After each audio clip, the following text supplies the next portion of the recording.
Welcome to The Explainer. Let's jump right in, because today we're decoding something absolutely fascinating. We're looking at the science of positive parenting, specifically how to tap into a child's subconscious mind to create some really lasting positive habits. We're pulling insights from Dr. Riri G. Trivedi, blending these deep psychological frameworks with actual, actionable strategies. So, if you've ever felt like you're just hitting a brick wall with discipline, this might completely change how you look at those daily interactions. Let's be totally honest here. Does your child throw tantrums? Do you ever find yourself yelling only to realize that, literally nothing changes? It's incredibly frustrating, right? But we really have to ask, why does our traditional fear-based reaction fail so completely to change a kid's habits? We usually default to shouting or punishing just because it's what we know. But as we'll see in the source material today, that approach fundamentally clashes with how a child's brain actually operates and learns. So here's our roadmap for today. We'll cover common parenting challenges, the child's subconscious mind, calming the stressed brain, the core rules of positive parenting, reprogramming before sleep, and finally, managing parental expectations. Section 2, the child's subconscious mind, the 24/7 recorder. So think of a child's subconscious mind as a continuously running recorder. It literally never turns off. Everything they see, hear, and feel, it's constantly being downloaded and stored as both implicit and explicit memories. And those memories become the actual files and programs that dictate their future behaviors and habits. It's like a giant hard drive constantly writing data. And here is the absolutely crucial point to understand. 8 to 9 years old. Until a child reaches the age of 8 or 9, this subconscious open recorder state remains widely open. They don't have the critical filters that we have as adults. Whatever is in their environment goes straight into their hard drive, building the absolute foundation of their behaviors, their fears, their reactions, the whole shebang. This means our environment and our actions as parents are literally programming them, for better or for worse. Moving on to Section 3, calming the stressed brain, moving beyond reactions. Now, when a child is constantly yelled at, threatened, or just living in fear, they enter a state of chronic stress. And the research is super clear on this. Stress severely damages a child's new learning and memory centers in the brain. If a child is stressed, they cannot learn, period. This is exactly why traditional punishments, screaming, and fear-based discipline are completely ineffective for teaching long-term lessons. You just cannot teach a kid a lesson while they are terrified. So look at this stark contrast between the lower brain and the upper brain. When a child is throwing a tantrum, rolling on the floor, crying for a toy, they are operating purely from their lower, impulsive brain. And if you, as a parent, get triggered and start yelling back, you are matching them right there in the lower brain. It's total chaos. Our goal is to model upper brain behavior. That upper brain is calm, understanding, and capable of reasoning. We have to stay up there, even when they are down in the lower brain. Because as Dr. Trivedi points out, if we don't stay in the upper brain, we get trapped. To quote her, action, reaction, reaction to reaction. That is how drama happens.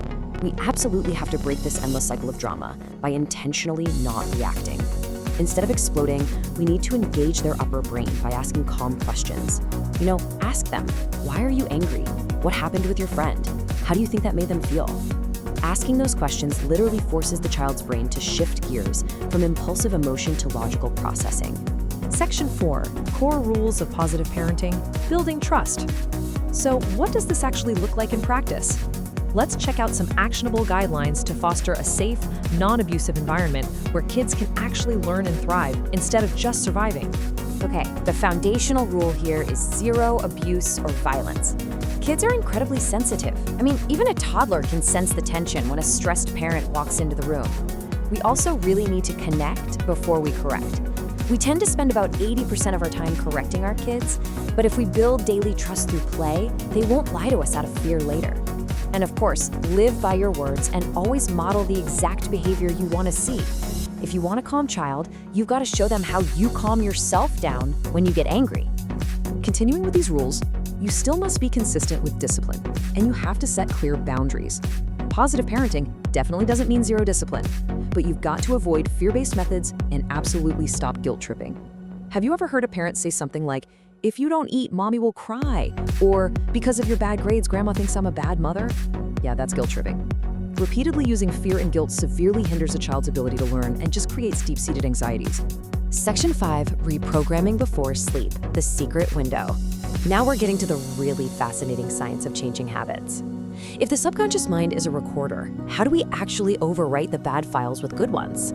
Well, the subconscious doesn't understand logic. Its true language is emotions, feelings, and visualization. And it turns out there is a specific time of day when this part of the mind is most accessible. We are talking about the alpha/theta trance state. This is a specific brainwave frequency that happens just before deep sleep or right as we're waking up. It's that halfway point, where you aren't fully awake, but you aren't fully asleep either. During this secret window, the brain acts like an absolute sponge. It allows positive suggestions to bypass the critical, logical mind completely and become permanent files in the child's subconscious. So here is the exact step-by-step methodology for planting these suggestions. First, wait for that sleepy alpha/theta state. Second, always speak in the child's mother tongue using simple words they can easily visualize. Third, keep suggestions strictly positive. And fourth, phrase everything in the present tense. Actually, this is super important. Don't say, "You will not be angry tomorrow." Say, "I am calm. I am happy. I enjoy doing my math." The brain needs to feel like the action is happening right now. And here's something that brilliantly illustrates why we have to avoid negative words. Dr. Trivedi uses this amazing example. If I tell you, "Close your eyes, and whatever you do, do not think of a black monkey wearing red lipstick." What just popped in your head? The monkey, right. The subconscious mind literally cannot process the word not. So if you tell a child, "I don't eat junk food," their brain just visualizes junk food. You have to paint the picture of what you actually want. Like, "I eat healthy apples every day." Now, of course, doing this once isn't going to rewrite a habit overnight. Consistency is absolutely required here. You need to repeat these positive affirmations 30 to 40 times during that sleep window, consistently for about 2 to 3 weeks.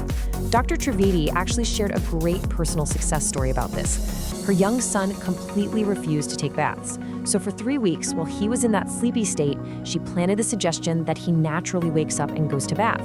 And guess what? It worked. The habit took root and it stuck. But we do have to adapt this method depending on age. For young kids, parents can just sit by the bed and whisper gently. But if you try creeping into a teenager's room to whisper in their ear while they sleep, they're probably gonna lock you out. So for teens, they actually need to write their own positive statements, record them in their own voice on their phone, and just listen to them on low volume as they fall asleep. And the most essential rule here, you cannot force goals on an unwilling child. If you want them to be first in math, but they couldn't care less about math, it just won't work. The programming has to align with what the child actually desires to achieve. Section 6, managing parental expectations, letting them bloom. Now, we can do all the reprogramming we want, but if we as parents are suffocating our kids with our own ambitions, the whole thing is gonna fall apart. Your child is not your full-time career. Wow, that is a powerful mic drop truth right there. We see so much anxiety in modern overparenting, where highly educated parents leave everything behind to make their child their sole project. The source material compares a kid's growth to a flower bud. If you stand over a bud and try to pry the petals open one by one before they're ready, you're gonna kill the flower. They absolutely must open at their own natural pace. So you must have a life beyond your child. Making a kid your sole project creates this immense crushing anxiety for them. The sources highlight these cases where kids do perfectly fine until about 8th grade because mom is managing literally everything. But as the work gets harder and they start coming in 3rd instead of 1st, the mom spirals into depression and the child develops severe anxiety. Why? Because they feel they can't live up to their parents' impossible expectations. We have to give them space to just be themselves. So as we wrap up this explainer, I really want to leave you with this question to think about. What positive habit will you help your child reprogram tonight? Will it be letting go of exam fear? Maybe overcoming anger? I challenge you to try this 3-week sleep suggestion method starting tonight. Focus on connection over correction, ditch the guilt trips, and tap into that amazing subconscious window. Thanks for joining me on this explainer, and I seriously can't wait to see how these techniques transform your parenting journey.